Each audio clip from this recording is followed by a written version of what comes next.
Grosso modo, vous savez ce qu'on fait, c'est ce qu'on appelle, je vous fais un petit dessin, comment ça marche. Allez hop, petit dessin, voyons voir. Non. C'est ce qu'on appelle une contre-réaction. Ça marche comme ceci. Voilà, ça marche comme ceci. Petit dessin. Je vous explique. Je veux faire quelque chose. Donc envoyer un signal à un moteur pour qu'il fasse quelque chose. J'envoie mon signal ici.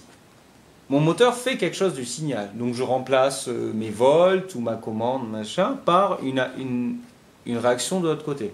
Une certaine vitesse de rotation, par exemple. Ou une certaine position.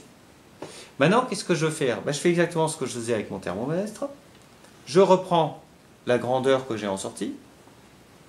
Je la passe par une autre boîte qui transforme ça en quelque chose que je peux mesurer. Et en fait, on va même essayer de se débrouiller pour que ce soit quelque chose qui soit de la même sorte que ce que j'ai envoyé en entrée. Par exemple, si j'envoie des volts, je vais essayer de mesurer des volts. Et donc, si je fais la différence ici, quand j'ai 0, donc quand en sortie, j'ai ce que je voulais avoir à l'entrée. Donc ça, c'est l'inverse de ça. Quand j'ai 0, il ne se passe rien. Et dès que je commence à plus avoir 0, il va se passer quelque chose. Grosso modo, ça, c'est la grosse idée. C'est ce qu'on appelle la contre-réaction. Feedback en anglais. Ça, c'est la grande idée. Alors, ce qu'on met dans les boîtes, je vous l'épargne. Vous aurez tout le temps de voir ça. Comment ça se passe quand il y a du temps qui rentre en ligne de compte, parce qu'il faut du temps pour que ça passe. Donc, le temps que ça revienne, en fait, je mesure ce que j'avais avant, mais pas ce que j'ai maintenant. Mais si j'ai mesuré ce que j'avais il y a 100 millisecondes, je peux peut-être en déduire qu'ici, maintenant, 100 millisecondes après, je suis vraisemblablement là.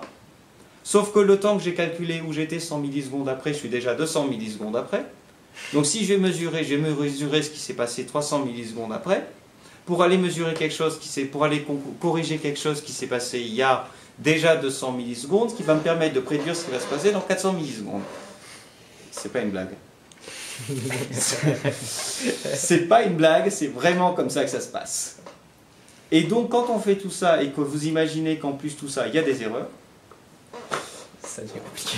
On essaie de faire en sorte, en fait c'est là qu'on fait beaucoup de statistiques, c'est la grande mode en robotique maintenant, c'est de faire des statistiques. On essaie de faire des statistiques pour à chaque fois limiter la probabilité de se tromper.